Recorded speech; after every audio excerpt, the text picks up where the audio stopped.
বাংলাদেশ প্রতিদিন দেশ ছাড়েন 2 ডজন মন্ত্রী এমপি। কোটা সংস্কার আন্দোলনের সময় যুক্তরাষ্ট্র, যুক্তরাজ্য, Canada, Singapore, Australia, Bharat, Thailand, চীন ও দুবাই পাড়ি জমান সরকারি দলের প্রভাবশালীরা। বিরাট একটা তালিকা আছে এখানে। আমি মনে করি 2 ডজন না, সংখ্যাটা আরো অনেক বেশি হবে। এদের সংখ্যা জানা গেছে, এদের কথা জানা গেছে, সব হিসাব নিকেশ হয়তো পুরোপুরি পাওয়া যাবে, মাথা টাথা ঠিক নাই। সো নিজেদের ঘরের আগুনটা আমরা দেখতে পাচ্ছি তো। সো আগুন লেগেছে, আগুন লাগছে, আগুন ছড়িয়ে পড়বে আওয়ামী লীগের নিজেদের মধ্যে ছড়িয়ে পড়বে। এটাই ঘটবে এখন। চাচা আপন প্রাণ বাঁচা। নৌকা ডুবে যাচ্ছে, আওয়ামী লীগের পতন হতে যাচ্ছে, আর খুব বেশি সময় আছে বলে মনে হয় না। আপনি পতনের সময় কতগুলো লক্ষণ খুব স্পষ্ট ভাবে দেখবেন। অনেকগুলো লক্ষণ আমি চারপাশে দেখছি। আজ দুটো নিয়ে কথা বলতে চাই খুব সহসাই। আরো অনেকগুলো লক্ষণ আছে, আমি সেগুলো নিয়ে আলাদা আলাদা ভিডিও করব, কারণ ওগুলো আলাদাভাবে আলোচনার দাবি রাখে। খুব কমন একটা বিষয় হয় যখন আপনি আপনার ঘরে আগুন লেগে যায়, নিজ ঘরে আগুন লেগে যায়। আওয়ামী লীগের ঘরে আগুন লেগে গেছে। আমরা অনেকে হয়তো খেয়াল করেছি, দুদিন আগেই একটা গেট টুগেদারের মতো সভার মতো করেছিলেন জনাব ওবায়দুল কাদের। ওখানে উনি ইনভাইট করেছিলেন ছাত্রলীগের বর্তমান এবং সাবেক সব নেতাদেরকে। উদ্দেশ্য খুব সিম্পল। আমি বহুবার এটা নিয়ে কথা বলেছি যে উনি যে ধরনের কথা বলছেন, যে উদ্দেশ্যে এদেরকে ডাকছেন, যেসব কথা তাদের সামনে বলছেন, এটা গৃহযুদ্ধের উস্কানি দেওয়ার মতো। কিন্তু আওয়ামী লীগের এখন আর কোনো উপায় নাই। তাকে একটা গৃহযুদ্ধ বাঁধিয়ে দিয়ে হলেও সিরিয়ার বাশার আল আসাদের মতো করে হলেও ক্ষমতায় থাকার চেষ্টা করতে হবে। কারণ পুলিশ বিজিবি দিয়ে নির্বিচারে গুলি করে মানুষ মেরে পারা যায় নাই, কারফিউ সহ মিলিটারি লেগেছে। সো তারা এখন চেষ্টা করছেন আগের মতো আবারও আওয়ামী লীগের, ছাত্রলীগের লোকজনকে পাড়ায় পাড়ায় বিভিন্ন মহল্লায় মহল্লায় রেখে তাদেরকে দিয়ে মার্সেনারির ভূমিকা পালন করে, আগে যেমন করতো। যদিও টাইম পুরো পাল্টে গেছে। এই দেশের মানুষজন আর ছাত্রলীগ আওয়ামী লীগ পচে টছে না, অলরেডি দেখা হয়ে গেছে। আর বহুবার বলছে, আমি যদি ছাত্রলীগ করতাম, যুবলীগ করতাম, আওয়ামী লীগ করতাম, আমি এখন পালিয়ে বাঁচার চেষ্টা করতাম। এটাই স্বাভাবিক। কি দরকার এদেরকে ক্ষমতায় রাখা? এদেরকে ইউজ করে আমি আমার কয়েক প্রজন্মের টাকা বানিয়ে ফেলেছি, তাহলে আর কি আসে যায় এদেরকে ক্ষমতায় রাখার? জানো যাবে না, বেঁচে থাকবো এবং আমি সহজ মতো খুব আরামসে পৃথিবীর কোনো ভালো সভ্য দেশে বসবাস করবো। অলরেডি টাকা পয়সা পাঠিয়েই রেখেছে নিশ্চয়ই। যাই হোক, জনাব ওবায়দুল কাদের তাকে ডেকেছিলেন এবং একটা পর্যায়ে তাকে উঠে চলে যেতে হয়েছে। যেটা হয়েছিল আমি একটু পড়ি। নির্ধারিত সময়ের মধ্যে ছাত্রলীগের কয়েকশো সাবেক নেতা দলীয় কার্যালয়ে দোতলায় সম্মেলন কক্ষে উপস্থিত হন। এর মধ্যে সংসদ সদস্য, ছাত্রলীগের সাবেক সভাপতি, সাধারণ সম্পাদক সহ শীর্ষ নেতারা ছিলেন। তাদের সাথে কোনো আলোচনা না করে গণমাধ্যমের সাথে কথা বলা শুরু করে। এতে তাদের মধ্যে তারা ক্ষুব্ধ হয়ে তাদের মধ্যে কথা বলতে থাকে। তারপর একটা পর্যায়ে সাবেক কয়েকজন ছাত্রলীগ নেতা ওবায়দুল কাদেরকে উদ্দেশ্য করে বলতে থাকেন, মতবিনিময় সভায় ডেকে সংবাদ সম্মেলন করছেন কেন? তাহলে আমাদের ডাকলেন কেন? আগে আমাদের কথা শুনবেন, আলোচনা করবেন, তারপর ব্রিফ করবেন। তা না করে সাংবাদিকদের সামনে কথা বলা শুরু করে দিলেন। তারপর একটা পর্যায়ে যেটা হয়, উনি অতীতের অভিজ্ঞতা থেকে তারা আগে আজ করতে পেরেছিলেন যে ওবায়দুল কাদের বক্তৃতা করে চলে যাবেন, যেটা সব সময় হয়। সাবেক ছাত্র নেতারা আরো বলেন, হট্টগোল শুরু হলে প্রথমে ওবায়দুল কাদেরকে বলতে শোনা যায় কে কে, কিন্তু এরপরও হট্টগোল চলতে থাকে। এরপর সংবাদ সম্মেলন অন্যান্য দিনের মতো দীর্ঘ না করে সভাস্থল ত্যাগ করেন ওবায়দুল কাদের। এ সময় পেছনে বসা ছাত্রলীগের সাবেক এক নেতা ভুয়া ভুয়া বলে আওয়াজ করেন। তারপর অনেকেই ভুয়া ভুয়া বলে ওঠেন। তারপরে তিনি তাদের সাথে আলাপ না করে নিজের কক্ষে চলে যান। তাদের সাথে ওই আলাপটাও আর তুলতে পারেন নাই। তিনি কিন্তু ওই যে কি বক্তৃতা করছেন সেটা আমরা মিডিয়ায় শুনেছি, ওই একই রকম সবাইকে জেগে উঠতে হবে, আমরা না হলে শেষ হয়ে যাব।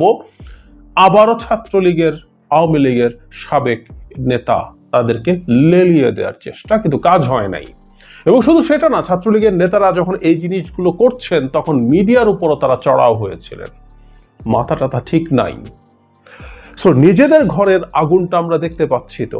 অনেক ছাত্রনেতা বলেছেন, অনেক জায়গায় মিডিয়াতে এরকম নিউজ এসছে যে পদপদবীর সময় তাদের কোনো যোগ থাকে না, খেয়াল থাকে না, এখন ক্ষমতা যাচ্ছে, ক্ষমতায় ঝামেলা হচ্ছে, তাই তাদেরকে ডাকা হয়েছে।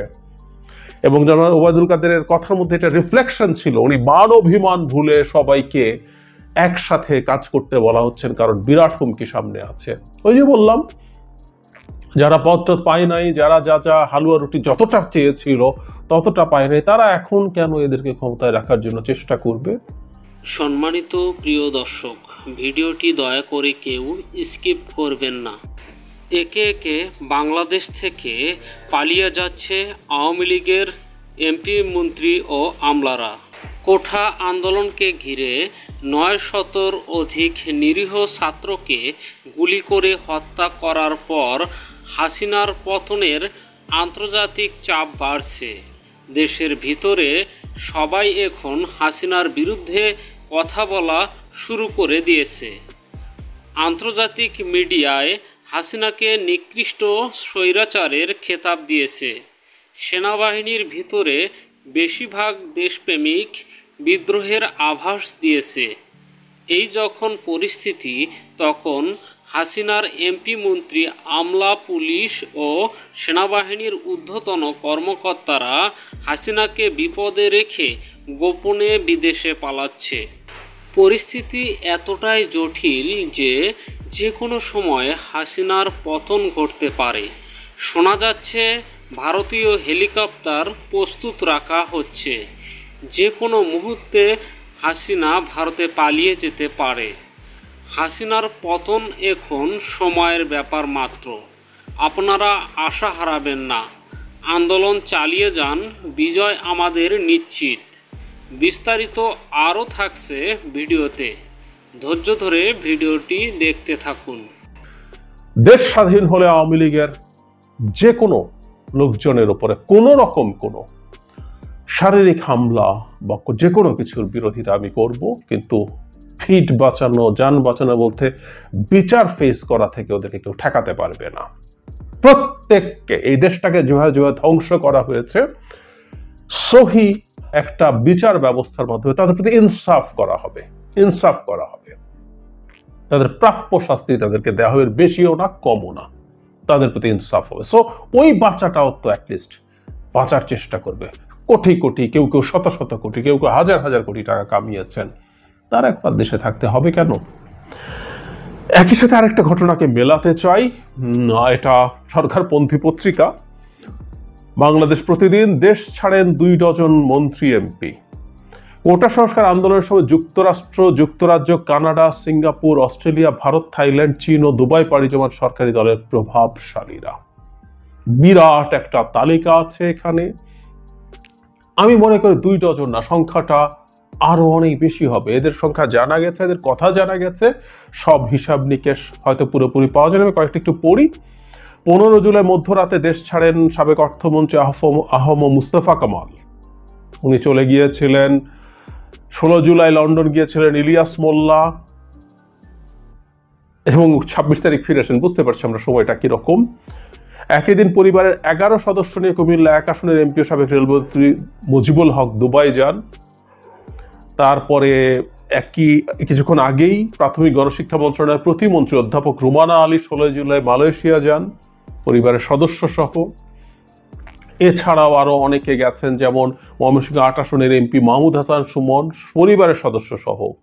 কুমিল্লা 8 আসনের এমপি আবু জাফর মোহাম্মদ শফিউদ্দিন চীনে গেছেন। 17 জুলাই 1:11 গেছেন চট্টগ্রাম 1 আসনের এমপি হাবিবুর রহমান।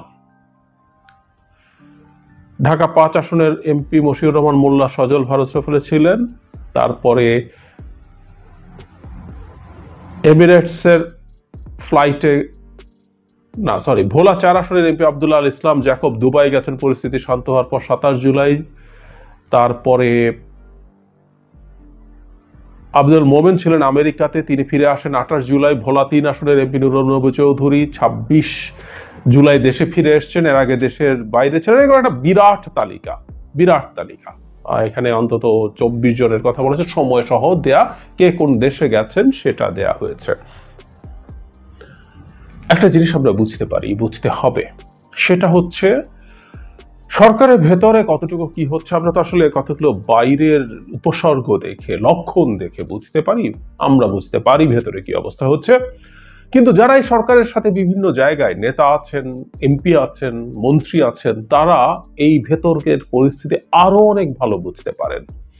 সুতরাং তারা যখন পালিয়ে বাঁচার চেষ্টা করেন, দূরে থেকে হাওয়া বোঝেন, তারপরে যখন সব শান্ত হয়, তারপর যখন দেশে ফিরে আসেন, তখন আমরা বুঝতে পারি খুব ক্লিয়ারলি সিরিয়াস গড়বড় হয়েছে। এবং আমি আবারও বলছি, অনেক উদাহরণ আছে, এমনকি প্রধানমন্ত্রী নিজে যেভাবে আচরণ করছেন, যা বিহেভ করছেন, সেগুলো আমাদেরকে ক্লিয়ারলি ইন্ডিকেশন দেয় সরকারের খুবই খারাপ পরিস্থিতি এখন তাদের অভ্যন্তরে আছে। আমরা একটা কথা বলতে পারি, আমি বহুদিন বলেছি, এই অন্তত ক্র্যাকডাউন যখন আপাত দৃষ্টিতে শান্ত হয়েছে, তারপরও আমরা দেখব কোনো কিছুর আর ভয়, কোনো কিছু ধার ধারছে না, কোনো কিছু ধার ধারছে না। বিশেষ করে রোড টু জাস্টিস যে প্রোগ্রামটা ছিল, সারা দেশে সকল বাধার পরও নেমে এসছে। অথচ দগদগে জাজ্জল্যমান স্মৃতি আছে, গুলি করে যে কোনো সময় মারা যেতে পারে, আহত হতে পারে, অন্ধ হয়ে যেতে পারে, কিন্তু নেমেছে, কেউ কোনো কিছু কেয়ার করেন। এবং সারা দেশ এখন একত্র হয়ে যাচ্ছে, শিক্ষক, আইনজীবী, শিল্পী, অভিনেতা, অভিনেত্রী, কলাকুশলী, ডিরেক্টরস, সব সেক্টরে সব রকম লোকজন এখন একত্র হচ্ছে। এটা একটা ক্লিয়ার ইন্ডিকেশন দেয় মানুষের যে কম্বাইন্ড উইজডম, সেই জিনিসটা বলছে এদের দিন আসলে আর নাই। এবং যখন এই ঘটনাগুলো ঘটছে, সরকারের দিক থেকে আমরা আচরণ দেখতে পাচ্ছি। এটা শুধু দেশের অভ্যন্তরের কথা শুধু না, দেশের বাইরে থেকেও নানা রকম চাপ তৈরি হয়েছে সরকারের বিভিন্ন দিক থেকে। শুধু স্টেটমেন্ট বলে একসময় তুড়ি মেরে উড়িয়ে দেওয়ার চেষ্টা ছিল, সেই জায়গাগুলো সব পাল্টে গেছে। এখন এটাকে আরো খুব বড় স্কেলে সবকিছু হয়ে দাঁড়াচ্ছে এবং আমরা উল্টো পাল্টা কাজ দেখছি প্রচুর সরকারের দিক থেকে। সুতরাং আমরা বলতে পারি আমরা আরো মিলিয়ে নিতে পারবো, আরো মেলাবো, সরকারের দিন শেষ হয়ে গেছে। আওয়ামী লীগ আর খুব বেশি দিন আসলে ক্ষমতায় নাই। কারণ আমরা আজকেও একটা প্রোগ্রাম আছে জানি, সেই প্রোগ্রামটাতেও আমরা সিরিয়াসলি বিশ্বাস করতে চাই, ছুটির দিন নামাজের পর প্রোগ্রাম, আমরা বিশ্বাস করব, আমরা দেখব, আমরা নিশ্চিতভাবে মিলিয়ে নিতে পারবো। আজও বহু মানুষ রাস্তায় নেমেছে, তারা তাদের মতো করে তাদের কর্মসূচি পালন করছে এবং প্রতিটা ক্ষেত্রে সরকারের পরাজয় নতুন করে ত্বরান্বিত হবে, এতে কোনো রকম কোনো সন্দেহ নাই। খুব অল্প সময় দূরে আছি আমরা একটা সত্যিকার স্বাধীন ইনসাফের বাংলাদেশ থেকে।